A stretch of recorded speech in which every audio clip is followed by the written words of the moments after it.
Hey guys, I am back. Sorry, I'm a few minutes late. So I know I said noon Central Time, but life happens.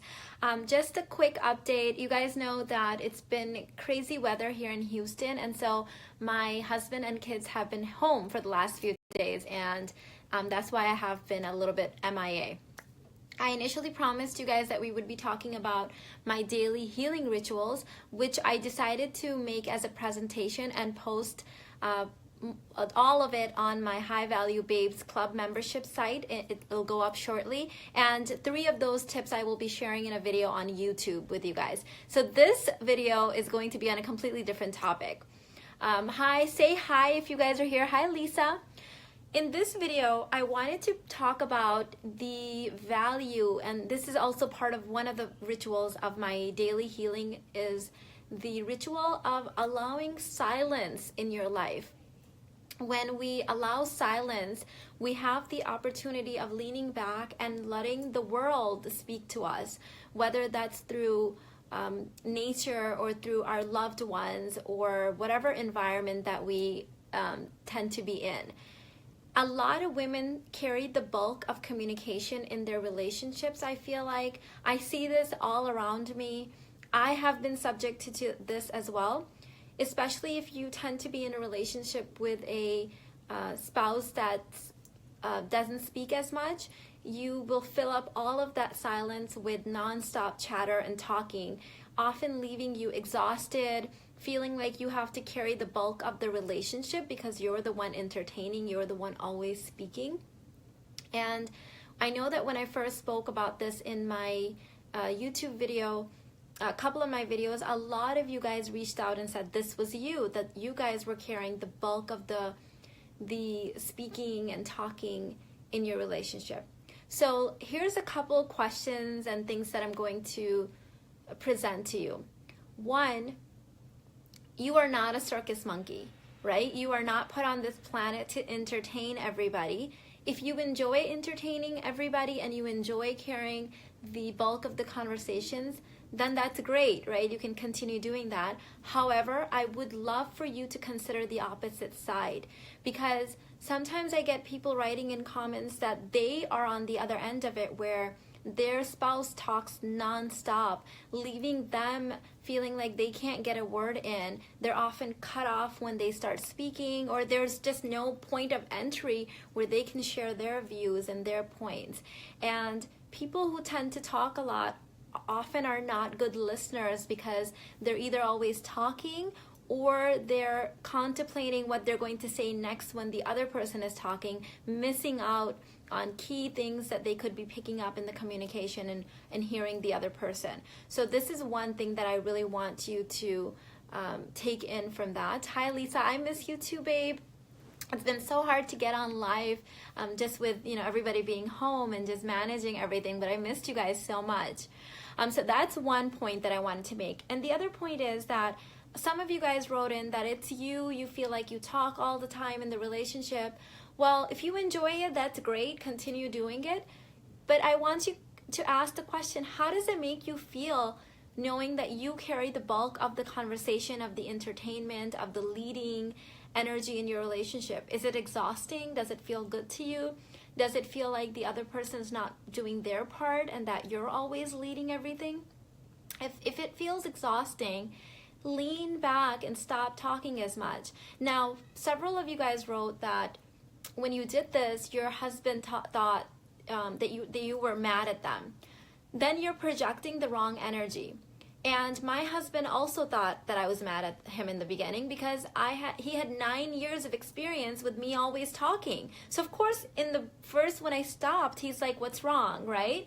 But let me tell you that only 7% of our communication is verbal. So if as long as the rest of your energy is light and playful, and you're there present, listening to the other person, and you're okay in the silence, and that you're not feeling awkward with it, eventually you will retrain the other person to know that it's okay. Silence is okay. It's not a problem. I'm giving you space. It's not awkward for me. I'm getting comfortable with myself, and that things are changing and shifting. If you're showing up tense and like, oh my God, should I really be saying something? This is so awkward. He's not talking. Now we're just sitting here. He can feel that energy, and of course he will think something is wrong. So allow yourself the grace of the transition period. Know that yes, it will be awkward. So it took a little while for my husband to pick up that, okay, she's quiet. Something's different. Is she mad? And he would test me out by starting a conversation to see if I was mad. And if I don't reply, of course he's going to think I'm mad. I probably am mad at that point because I'm sending off the wrong signals. But if he would start a conversation, I would be warm and open and inviting, and I would have a conversation with him. And then he would know things are okay. And then he would be quiet to see if I was going to fill in the gap. And nothing. I would say something if I wanted to, but then I would allow silence and lean back again. And then oftentimes, actually this is something that I learned not only in my practice but in my research, is that men require a lot of silence and moments to speak, and they don't have to constantly be chatting the way women do. So here's an example. If your husband is sharing something with you, and our innate response is, yes, oh my God, I can relate to that too. Oh, I'm so sorry you went through that. You cut him off, even if he was quiet. So if your response is nodding and smiling and looking at him deeply, connecting with him, but not saying anything, you'll notice that he'll pause for 5 seconds and then he'll start the conversation again. But when we jump in with, yeah, oh my God, yes, you went through that. That happened to me too. We think we're connecting with them. That's how women communicate. That's how we connect with each other. All of a sudden, you've lost him. So I've noticed that I have that need to constantly let him know, yes, babe, I got you. You're talking to me. We're connecting. Like I will start with like, oh yeah, I can relate to that. Or, oh, that must have felt awful for you. But most of the time I'm able to catch myself and stay quiet. And then I'll notice that he'll be quiet for 5 to 6, 7 seconds. And then he'll just start the conversation again from a different point. It's almost like the silence never happened for him. And he was thinking and contemplating and feeling the energy, and then he continued. So I know it's awkward in the beginning if you're used to this, but this is how you inspire other conversations and inspire quiet people, generally quiet people, to speak. This is how you inspire it. So I see women around me all the time feeling like they have to fill in the gap. They have to carry the bulk of the conversation. They have to entertain. It's like the world's pressure of entertainment and conversation is on their shoulders. It's not. Be graceful, lean back, listen.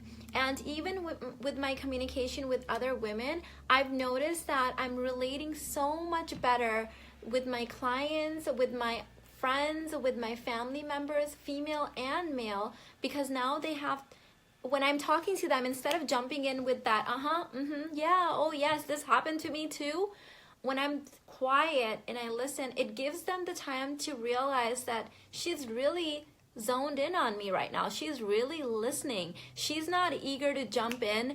And my son does this, my 13-year-old, and I'm trying to retrain him with this.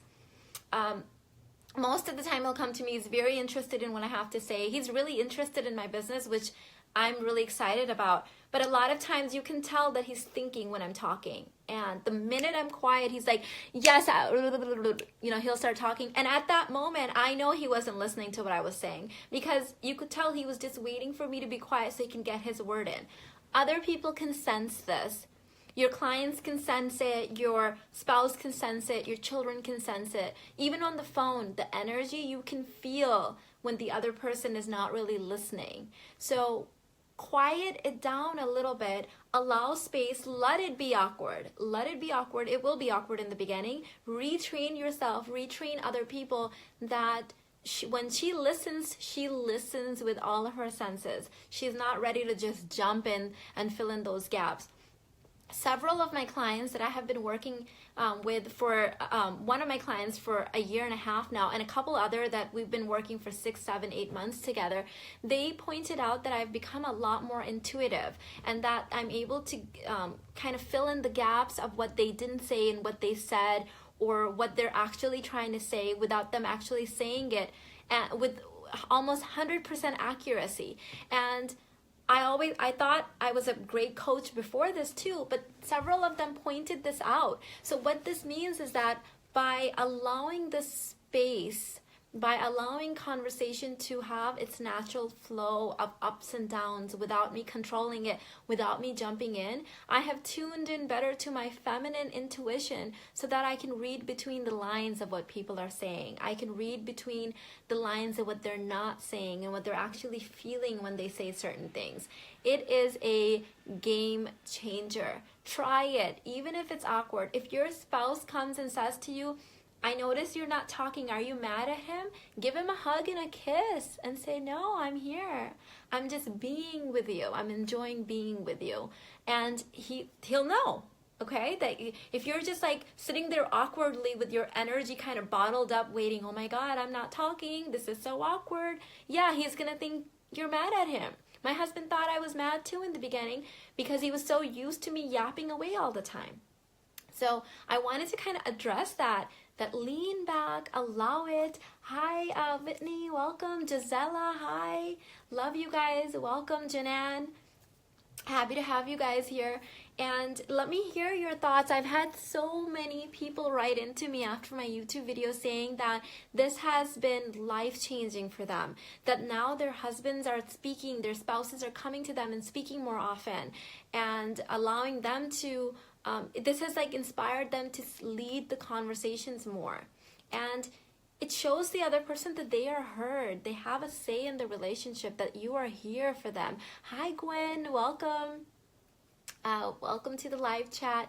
And so for those of you guys who are just joining in, I had initially said that this live chat was going to be about my 7 healing rituals, but I decided to make that a presentation that will be uploaded to my High Value Babes Club. 3 of those I'm sharing on my YouTube channel later today with you guys. And one of those healing practices that I practice is silence.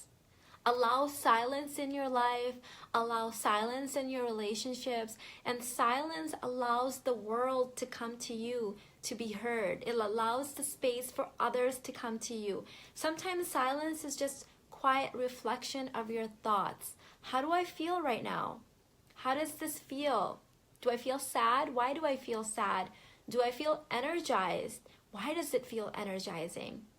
This simple tip alone will transform your life. It will show you really how much you were talking and how less you were listening, and it also allows you to listen to yourself, listen to your body, listen to your innermost thoughts. So I hope you guys enjoyed this. Let me see, I lost the video. Where did my video go? Let me see. Oh, Whitney wrote something. Okay, let me see if I can find that. She said, I can definitely relate to this. Just today, my husband did say that it is frustrating that I asked a lot of questions. I was trying to start a conversation. To break up the silence. Okay, let me find the rest of it. I have a hard time reading. Wow, this is a coincidence. This is so interesting. This is so interesting, Whitney, that you would say that. Yes. And I think that we are well-meaning when we do this. We try to fill in the gaps or let the other person know that I said that we're listening, but really we're not listening. We're not listening. If you are always thinking, what do I say next? What should I ask him? Or you're pretending to listen by chiming in and saying, yes, I can relate to this. You're not really listening. And again, men require that kind of general like flow. So you'll notice if you're letting a man talk. I've said this before in my YouTube video. In case you guys missed it, go somewhere where there's men around. It doesn't even have to be your men somewhere, and watch them talk to each other. What you will notice is, this could be at a bar, at a restaurant, anywhere. You will notice that men don't talk the way women do. You know how we constantly talk? There's no silence. We'll say something, the other person will say something, we'll say something. It's continuous. With men, you'll notice that one person will say something, silence. Say something, silence. Say something, silence. They talk completely differently. I was shocked when I started noticing this. And I'm like, when I instantly fill in that gap, he hasn't really completed his thought, even though he's quiet. So now when I'm speaking to my husband, actually he's speaking to me, he speaks a lot more to me now when I'm quiet. I'll look at him. I'm making eye contact. I'm smiling. I'm nodding. Okay? Body language. When he's quiet, I won't say anything. Sometimes it feels awkward. I'll be quiet for 5, 6, 7, 10 seconds, and he'll continue the thought from there like it never was any silence. So if I had jumped in, I only heard like 1/4 of what he was going to say. And when he sees me talking, he will completely quiet and listen. So then he's lost his train of thought. It's gone. I will never find out what he was saying. Like, it's not a complete thought. So this really can be life-changing for you. It's transformed my entire business. It's transformed my entire relationship, even with my children.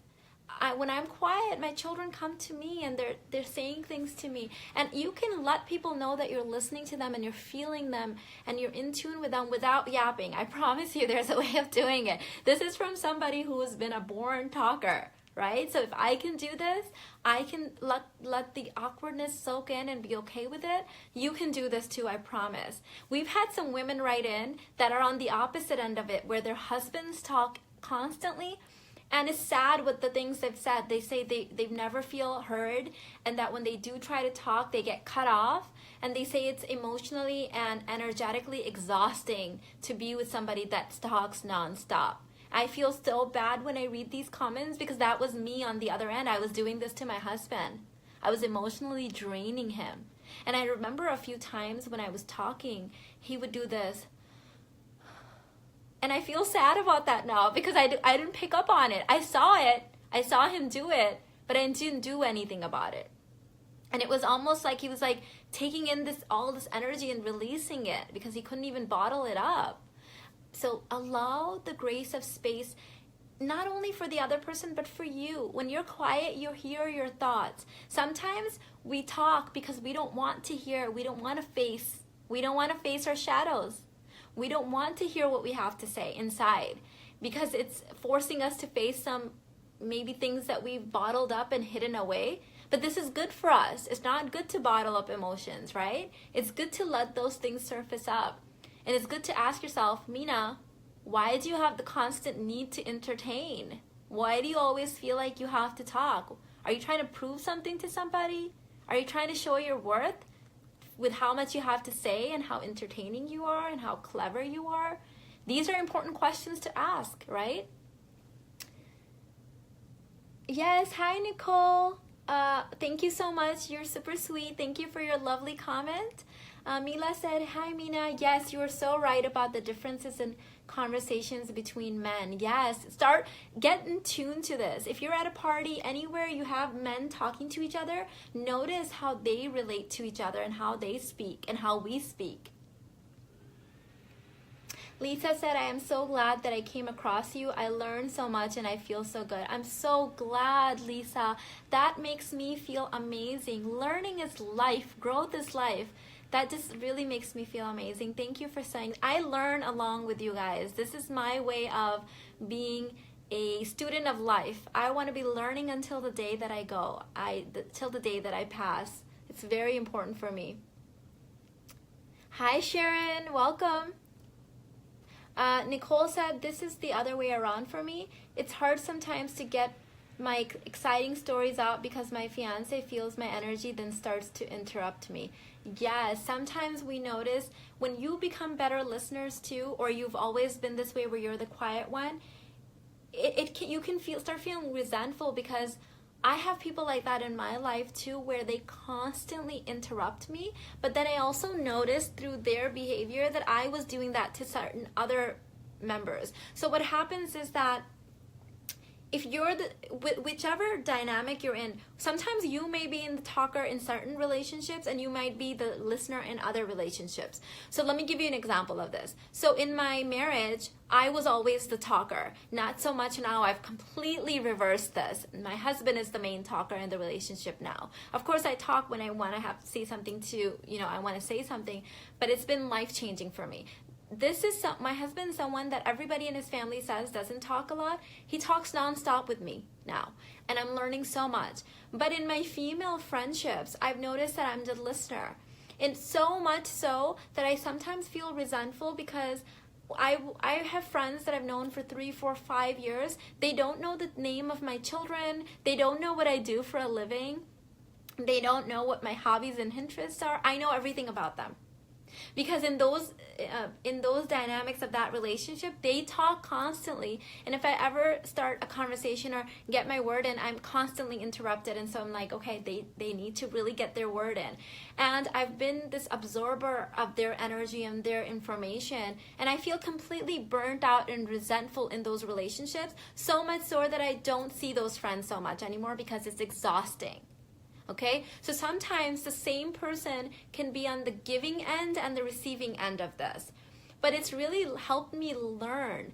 When I notice people like that, where they talk nonstop and they're not letting me talk, I realize that they haven't done the inner work first, or they may be insecure. They feel like they have to entertain.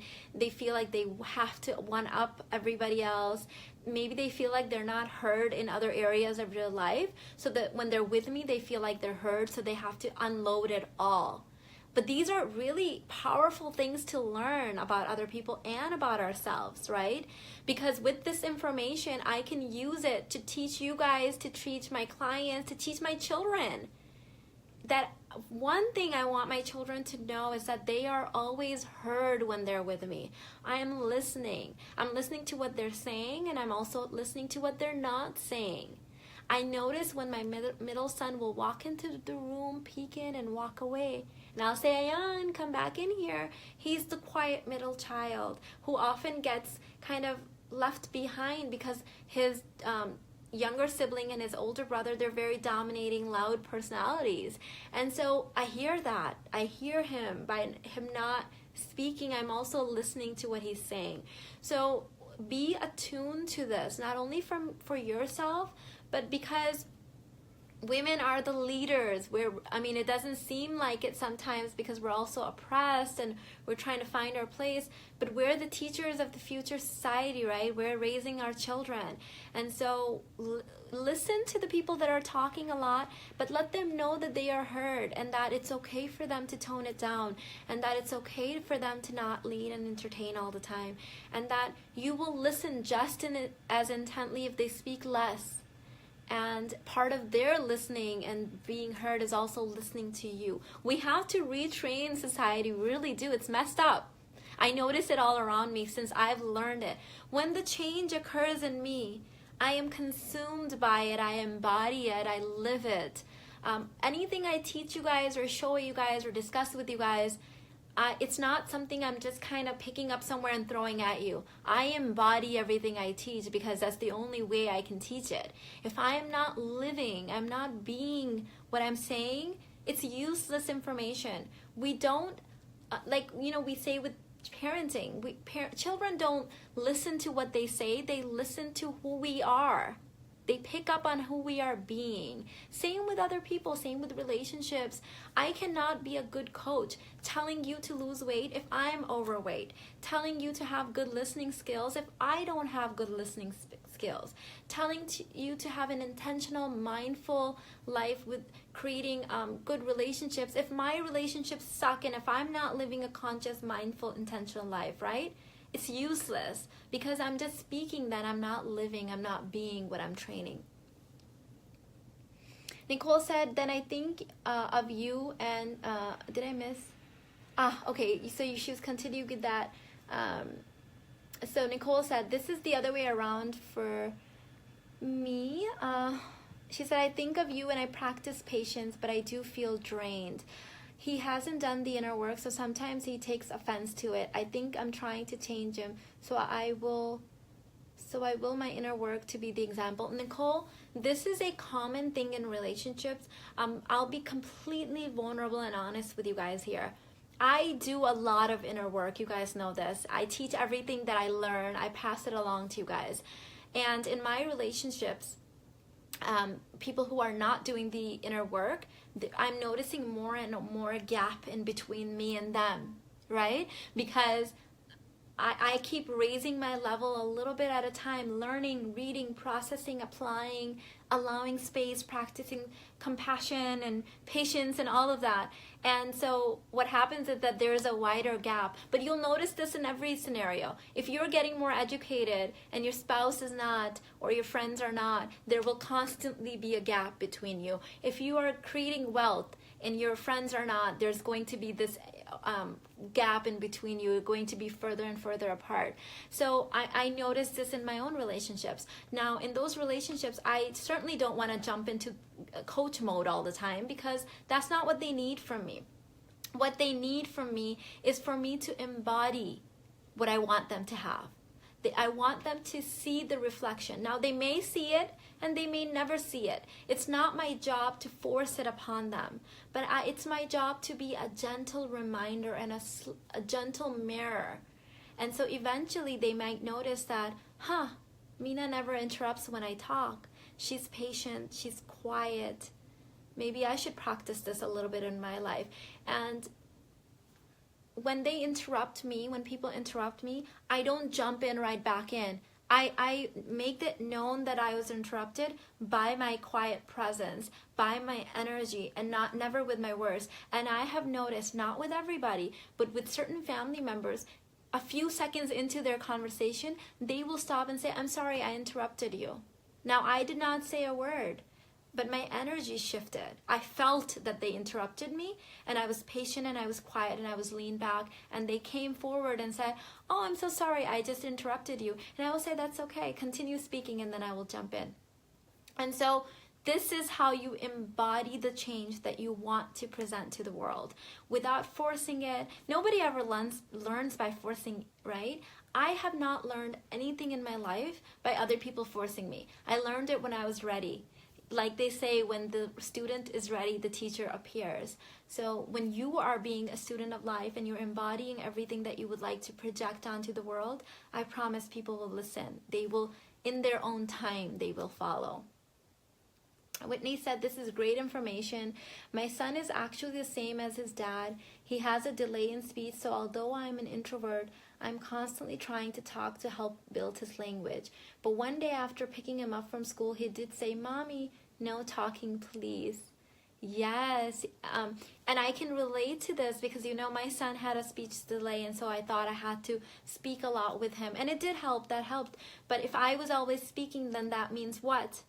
That he had no space to talk.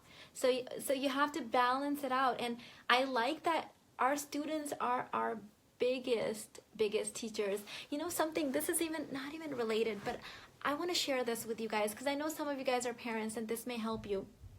The other day I was in a rush and I was getting my daughter ready for the day. So I was helping her brush her teeth and get her dressed.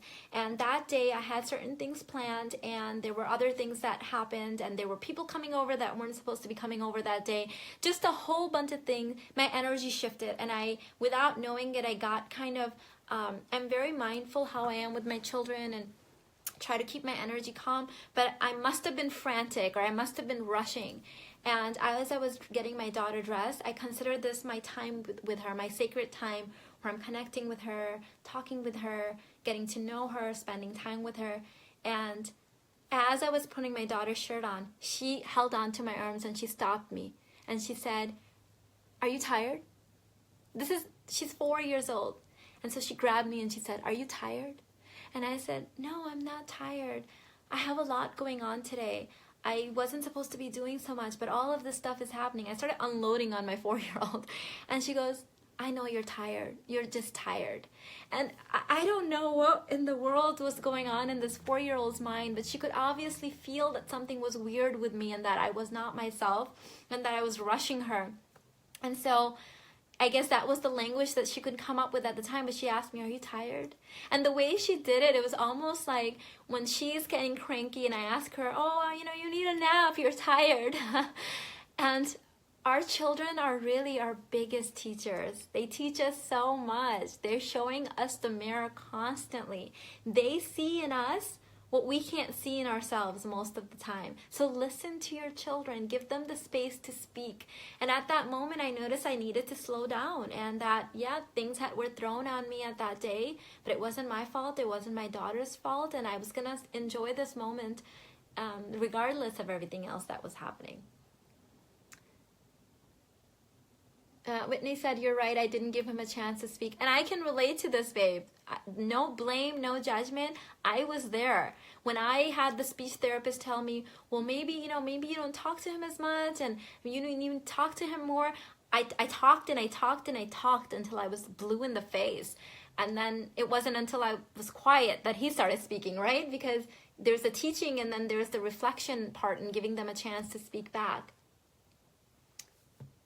Sharon said, I like that you keep quiet when someone interrupts you. I usually get kind of defensive and let them know. Great strategy. Yes, it gets awkward, Sharon. I think it's awkward anyways if you interrupt, if you're interrupted. But if it becomes confrontational if you're almost like, hey, you interrupted me. And then think about it. If they're like, oh, I'm sorry, and now you're talking, do you think they're listening? Or are they feeling the discomfort of what just happened? They're like, oh, yikes, that was awkward. Oh, remind me to never interrupt her again. They're not, sorry about that. There was a phone call and there was an interruption. So guys, I will let you guys go for today. Last reminder that Monday, January 22nd, the High Value Babes Club will be going up the membership price. Today I will be posting my 7 feminine rituals to healing up on that site. So if you guys have already paid, you'll have access to that later today. I have one more question that I'll take, or a comment. Cynthia said, I relate so much, but when you have a business, I guess you get used to talking as fast as possible to sell yourself or your business. Yes, Cynthia. So true. But I've noticed that when I leaned back and speak from a more feminine perspective, I actually have more sales than when I talk fast. And here's why. I follow a lot of other life coaches and people in my business, and I've noticed that I tend to trust people that talk softly and leaned back than people that talk constantly loud and fast. That's how I used to talk. So if I have trouble trusting people that talk fast and talk loud, I feel like their product is not so good. And so they're overly having to convince themselves and convince me that it's something I should buy. But people who are kind of like secure and grounded and soft and they're secure with themselves and not talking so fast, I trust them more because I'm like, this person has something of value and they know it. Okay? So when I shifted this in myself, I noticed that trust was, it's easier to build trust when you're authentic and you're real and you're grounded and you're coming from a place of, I know my value, rather than trying to convince the other person, change the other person, change their behavior, right? So if I realized that if I was feeling this, then people must be feeling this from me. And this was a really turning point in my business for me. Hi, Nicole. Good. I'm so glad. Nicole said, this is awesome. I'm so glad I get to see you live. Thank you so much. Cynthia said, I'm going to give it a try. Thank you so much. Cynthia, one thing you could do is whatever your business field is, I don't know what your field is, but follow other people in your field. Part of my feminine business practice is to collaborate with other people and other women versus compete with them. So even people that are selling the exact same coaching packages or similar things as I am. First of all, no two people can be exactly alike. I am uniquely me. I understand that, and they are uniquely them. But even if there's overlap, I see them as collaboration. I see them as my fellow sisters. I don't see them as competition. So I follow them and I encourage them and I compliment them and I brave and cheer them on in their accomplishments. And so one thing I'm learning is is that certain people I connect with better and certain people I have trouble connecting with. So then I say, why? And am I embodying any of those traits, right?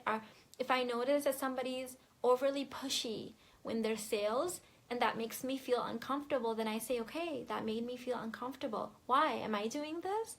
Am I making people feel uncomfortable? So ask those important questions, and you learn so much more about yourself and about human psychology and how people relate to each other, and makes you stronger and your relationship stronger. Cynthia said, I'm besides men all the time, and sometimes I feel intimidated, and men will always have the look of not trusting because I am a woman. Cynthia, men trust women. Men don't trust women who are wearing masculine masks. So one thing I want you to do is, if you are having men not trust you, it means you're giving away masculine energy, not feminine energy. Men will fall over feminine energy. It's so rare these days. Most of us females are living a very masculine life. So it doesn't matter how you look. It has nothing to do with your looks. It has nothing to do with your gender. It has to do with your energy. So if you're a female, even a very girly female, and you are projecting off masculine energy, that will make men mistrust you because you're a wolf in a sheep's body, right? They're seeing a woman, but they're getting masculine energy. Trust me, been there, done that. I was repelling men. I had men competing with me. Even though I was a single mom and they were successful masculine men, they were competing with me. I'm like, what kind of a man competes with a woman, a single mom at that? You know what kind of a man? A masculine man that senses masculine energy coming from a feminine body, and he's confused. So that's where I would kind of reflect inwards. This is what a lot of my coaching packages talk about this, and also my High Value Babes Club will be diving in deep into that. And January's theme for this month is how to magnetize yourself by demasculinizing yourself. And I will talk more about that. So if you haven't gotten the membership, it's only $47 a month. It is so worth it, let me tell you guys. And I'm not just saying that because it's my membership. I'm giving away content in that membership that is worth thousands of dollars. I know because I see the other packages out there. I do my market research, but I want to do a community service. I want to offer this to women at a price that's affordable because I know it's hurting women. It was hurting my relationships. It was hurting my health. So guys, I've got everybody at home downstairs waiting. I'm going to go connect with my family, play with them. I will leave a link later to my High Value Babes Club, but you can see it on my website, theuniverseguru.com. I love this time with you guys. Thank you so much for joining in and connecting with me. And I will see you guys in the next one. Bye.